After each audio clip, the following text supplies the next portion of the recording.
दोस्तों, जो भी सैलरीड पर्सन है वो अपनी इनकम का कुछ हिस्सा टैक्स सरकार को जमा कर देते हैं या फिर उनका टीडीएस जो है वो एम्प्लॉयर डिडक्ट पहले से ही करके जब वो अपनी इनकम टैक्स रिटर्न फाइल करते हैं तब अगर उनकी कोई टैक्स लायबिलिटी होती है तो वो टीडीएस के सामने यानी ऑलरेडी जो टैक्स है वो सरकार को पहले जमा कर देते हैं या इनकम टैक्स रिटर्न फाइल करते हैं उस समय वो टैक्स जो है सरकार को जमा करते हैं।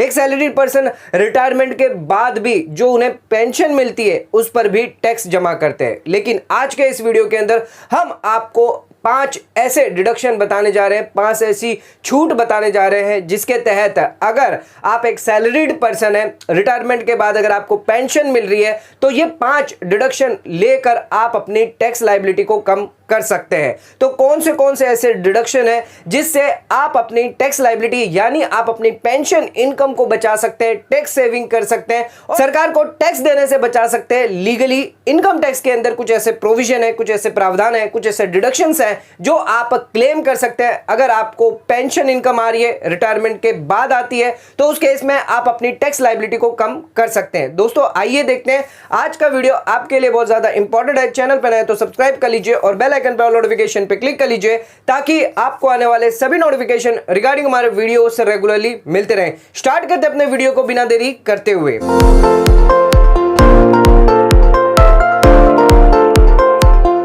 दोस्तों आइए स्टार्ट करते अपने वीडियो को। बात करते हैं पेंशनर के बारे में जो रिटायरमेंट के बाद पेंशन अगर रिसीव करते हैं तो अपनी टैक्स लायबिलिटी कैसे कम कर सकते हैं, जिसके लिए 5 इंपॉर्टेंट डिडक्शन है। आइए जानते हैं एक एक करके।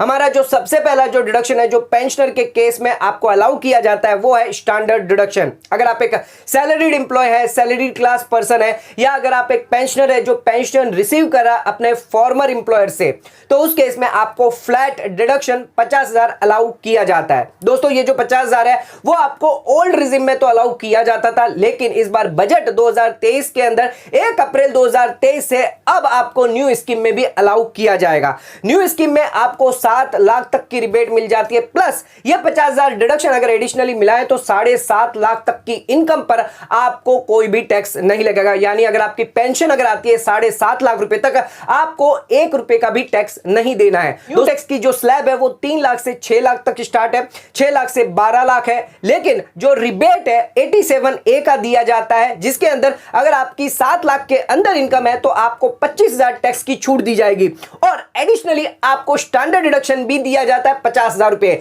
यानी जो भी पेंशनर है वो अपनी टैक्स प्लानिंग कर सकते हैं, न्यू टैक्स रिजिम को ऑप्ट कर सकते हैं। अगर आपकी 7 लाख 7.5 लाख तक की पेंशन है तो आपको अब 1 रुपए का भी टैक्स नहीं देना है। तो स्टैंडर्ड डिडक्शन से आप अपनी टैक्स लायबिलिटी को और भी ज्यादा जो है कम कर सकते हैं और जो न्यू टैक्स रिजिम में ऑप्ट करते हैं तो उस केस में 7 लाख तक आप बेनिफिट ले सकते हैं। दोस्तों आ जाते हैं अब अपने सेकंड डिडक्शन पे जो आपको सिर्फ ओल्ड स्कीम में ही अलाउ किया जाएगा, न्यू टैक्स रिजिम में ये डिडक्शन अलाउ नहीं किए जाएंगे। यानी जो 7 लाख का बेनिफिट है उसे आपको छोड़ना होगा, उसी के साथ आप इन डिडक्शन के अंदर जो है एग्जम्पशंस और डिडक्शन क्लेम कर पाएंगे। सेक्शन 80C के बारे में बात करते हैं। सेक्शन 80C के अंदर अगर आप इंडिविजुअल है, एचयूएफ है, आप लाइफ इंश्योरेंस पॉलिसी लेते हैं, सीनियर सिटीजन सेविंग स्कीम के अंदर निवेश करते हैं, अगर आपका जो रिटायरमेंट फंड है चाहे वो पेंशन हो, ग्रेच्युटी हो, जो भी आपको रिसीव होता है, अगर आप सीनियर सिटीजन स्कीम के अंदर जाते हैं जो पोस्ट ऑफिस की है, बैंक की है, जिसके अंदर अगर आप निवेश करते हैं 8.2% का ब्याज आपको मिलता है, 30 लाख तक आप इसके अंदर निवेश कर सकते हैं।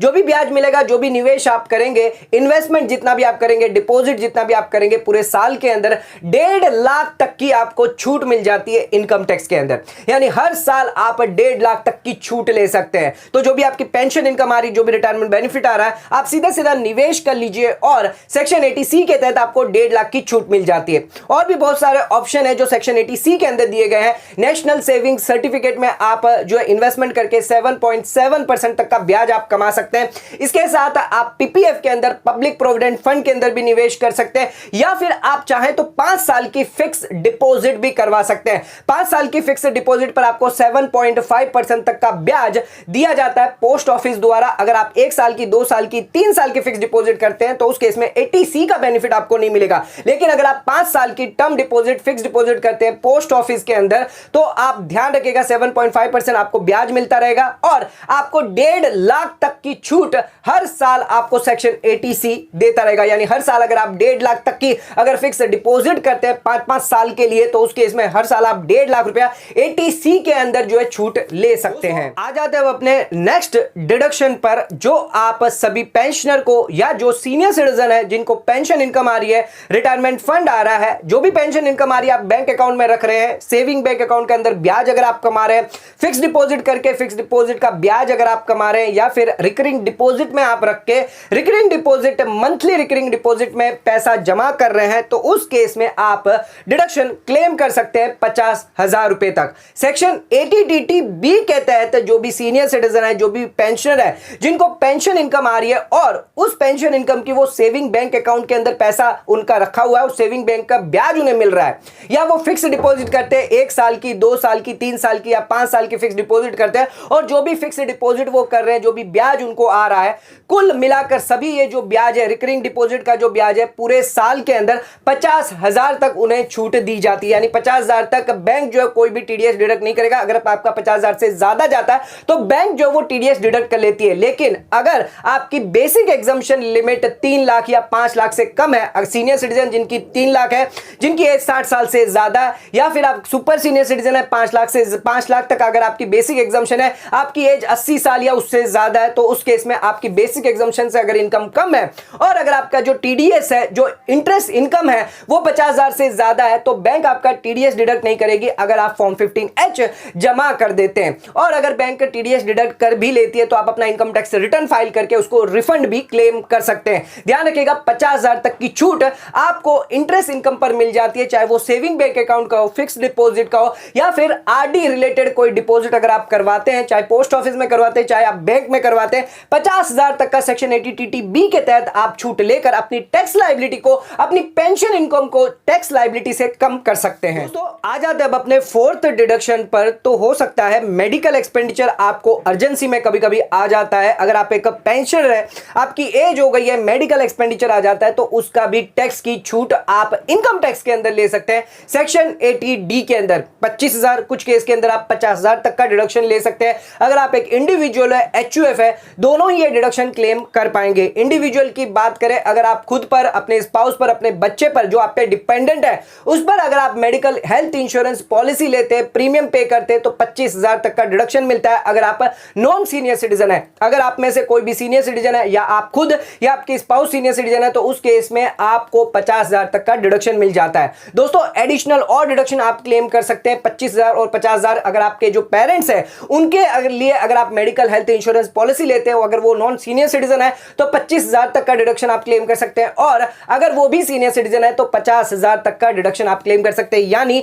आप अगर सीनियर सिटीजन है, आपके पेरेंट्स सीनियर सिटीजन है, दोनों के लिए ही आपने मेडिकल हेल्थ इंश्योरेंस पॉलिसी ली है, तो उस केस में आप 1 लाख तक का बेनिफिट ले सकते हैं। जो HUF है वो अपने मेंबर्स के लिए अगर लेते हैं तो 25,000 का डिडक्शन वो क्लेम कर सकते हैं। अगर वो मेंबर्स जो है वो सीनियर सिटीजन है, तो उस केस में 50,000 तक का डिडक्शन क्लेम कर पाएंगे। दोस्तों 5,000 रुपए का प्रिवेंटिव हेल्थ चेकअप जो है वो भी आपको अलाउ किया जाता है। ये जो 5,000 है वो 25,000 और 50,000 की लिमिट के अंदर इंक्लूड किया जाएगा, और ये आप कैश में भी कर सकते हैं। लेकिन जो मेडिकल हेल्थ इंश्योरेंस पॉलिसी है वो आपको कैश में नहीं करना, वो कैश के अलावा अगर अदर मोड में करते हैं तभी आपको डिडक्शन अलाउ किया जाएगा। लेकिन कुछ केस ऐसे होते हैं जिसमें मेडिकल हेल्थ इंश्योरेंस पॉलिसी नहीं ली जाती है, तो भी उनको बेनिफिट या फायदा मिलता है। अगर आप मेडिकल एक्सपेंडिचर करते हैं, सीनियर सिटीजन है, सीनियर सिटीजन पर अगर आप करते हैं तो 50,000 तक का आपको डिडक्शन मेडिकल एक्सपेंडिचर पर भी अलाउ किया जाता है। अब अपने आखिरी पॉइंट पे, तो डिडक्शन आप क्लेम कर सकते हैं 80DT-B के अंदर। अगर आप एक पेंशनर है, तो अगर आप स्पेसिफाइड डिजीज के लिए, स्पेसिफाइड अगर कोई डिसऑर्डर है, कोई डिजीज है जिसका आप अगर ट्रीटमेंट करवा रहे हैं, तो उस केस में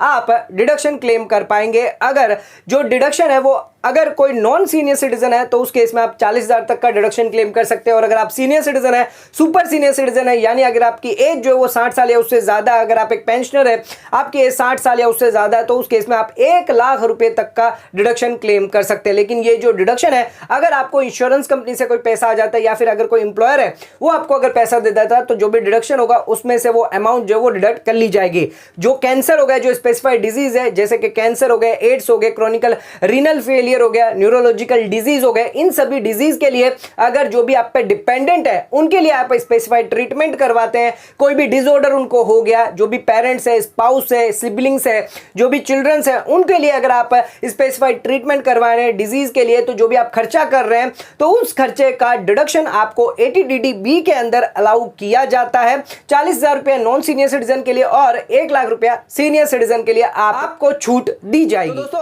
आज के वीडियो के अंदर हमने 5 ऐसे डिडक्शन देखे जो पेंशनर को अलाउ किए जाते हैं। पेंशनर अपनी जो पेंशन इनकम जो सालाना उन्हें आती है, उन पेंशन इनकम में से अपनी टैक्स लायबिलिटी को कम कर सकते हैं, जिसके लिए वो स्टैंडर्ड डिडक्शन 80C के अंदर जो निवेश करके 80D के अंदर मेडिकल इंश्योरेंस पॉलिसी लेकर, या फिर 80DD-B के अंदर, या फिर टैक्स सेविंग करके फिक्स्ड डिपॉजिट करवाकर सेविंग का ब्याज जो है उसके लिए उनको डिडक्शन की छूट मिल जाती है, जिससे एक पेंशनर की जो टैक्स लायबिलिटी है वो कम हो सकती है। तो दोस्तों, आज का वीडियो अगर आपको पसंद आए तो चैनल को लाइक और सब्सक्राइब जरूर करेगा, ज्यादा शेयर जरूर करेगा। धन्यवाद।